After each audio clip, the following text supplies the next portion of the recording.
Right, so you're looking at the culmination of a day's work. Yeah, just that.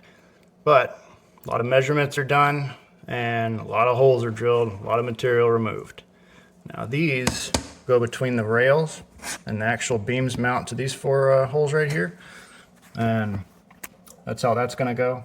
But it just took a lot of finesse because I drilled these bottom holes while it was clamped to the rail because I wanted to get the spacing the same from one side to the other. I don't want the rails to look crooked looking overhead. I mean, at least get it close. They're probably within a couple centimeters front to back.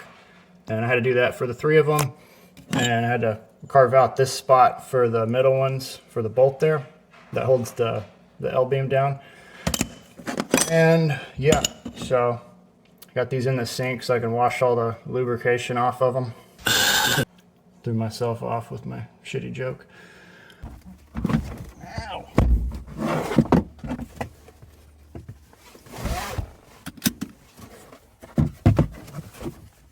Safety first. YouTube. The reason it was on portrait before was because I was just doing an Instagram series just to document what I've been doing, but I'd like to put it on YouTube as well just to have it be more searchable. Nobody gets on Instagram to find out how to do something, right? So this DIY series will be ported over to YouTube. It probably has been already, so that's why I'm sidewards now on your Instagram feed. That's where you've been watching this. Yeah. Right, so the slog of getting all this stuff put together and fabricated is over. I think things are going to start to pick up the pace as far as actual progress you can see. So while I kind of paint this little by little, doing the finishing touches on these. Let's see, I got 2 more holes to kind of hold them together. I'm still on the fence about whether I want to put spacers right here to leave a little gap for that kind of look. And honestly, I'm kind of considering a two-tone with the top being black and this maybe being bronze. I've ruled out body color because I'm on a budget and I need to just stick with the Krylon. But the thing is, I don't know if that's enough bronze or if I need to bother with having another accent up there with the same color, because I'm still on the fence about what I did here. This is a layer of spray paint over Plasti Dip, so it's removable. It'd be a pain. Like I'm still working on getting this stuff off because I just kind of use the Plasti Dip as a barrier, and I guess I didn't put enough down because it's just being a pain to peel off. So I just didn't want to have to take the whole bumper apart to pull this apart and paint it properly. So I masked everything off, and it was just it was a mistake in prep work. But anyway, I'm just kind of, I don't know if I like it yet. And it's been like this for like 4 weeks. I'm just kind of on the fence still, whether I just need to stick with that much bronze or make it a minor theme on the whole truck. So if anybody has any opinions on that, let me know. So what I'm doing today is, like I said, painting. Got to cut these to size. They need to lose like 2.5 inches. So once I do that, I ordered them with threads already in there, so I got a tap and die kit all prepared, ready to go. So I'll have to do that as soon as I cut one end. I got this hole here on this one because this is going to be what supports the air dam, or what.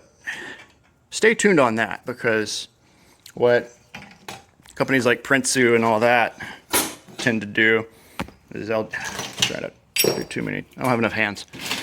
So they'll usually kind of have an air deflector right here. And that might be great for noise reduction, but it's not aero, because when you have something that comes up like that and just ends, you got a negative pressure right here. So what I'm going to try to do is more of a guidance of the airflow.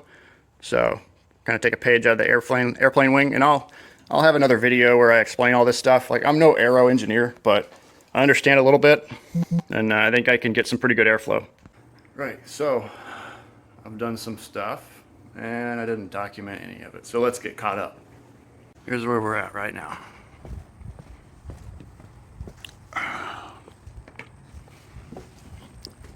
Pretty much got everything mounted. Had some trouble with this part right here because clearance issues with the bolts. So did another hardware run and tried these ones. Come on, focus. A little more rounded, but still had to kind of grind part of the surface off on those. Man, I'm sorry about the focus. This, I lacked a little bit of forethought there, so I'll have to come up with a solution at another time. But basically, I got these cut to size. They're all equal or level, so that anything I put up there will not be touching one and not the other. Driving around, there's some noise. It's not as bad as I thought it'd be, and I do have plans for that. But I gotta say, this is sturdy. So I settled on 3 beams for the main structure, which is different than the Prinsu solution, which they mount the actual side runner to the top of your vehicle. I kind of wanted the structure to go directly to these beams right here, and it paid off. Like, here I am, all my weight on this center one, and there's still about a centimeter of clearance. I'm about 200 pounds, and I don't see any one of these supporting any more than that in the use case that I have in mind. The sunroof still opens, and I don't really mind looking up at that, so that's kind of where that's going to be, and I'm cool with it. But yeah, from here I just have to start working on the side rails, and once they're up I can remove the tape and, you know, lay a nice bead of caulking on either side, just to kind of keep water from getting in crevices and stuff and kind of working its way in over time. I don't want it to kind of sit in tight spaces, and it's just not a good thing. But for now, I got all the important parts sealed, like the bolts, so I don't have water coming in the cab. Right, so here's the mock-up. Got all the holes drilled pretty much. The next step is going to be to take this apart and finish the edges, you know, sand, and then I can start priming and painting. Yeah, so if you look, that's got more of a gap than there. So something went wrong here. Now, from bar to bar and from front to back, it's all level with each other, but I don't know. My dial gauge just didn't tell me quite everything I needed to know.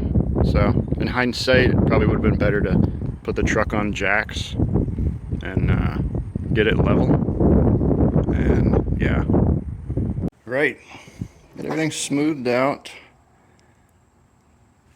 Should be pretty much indistinguishable from the roof line. It's not perfect, but she's close. Got it sanded. All the countersink is done. So I just wiped it all down with some Windex. And the next step is to paint. So I'm still debating on bronze and black or just all black. So I'm gonna decide that while I prime. But for now, I'm gonna let everything dry out a little bit more. Shut the garage because it's raining. But yeah,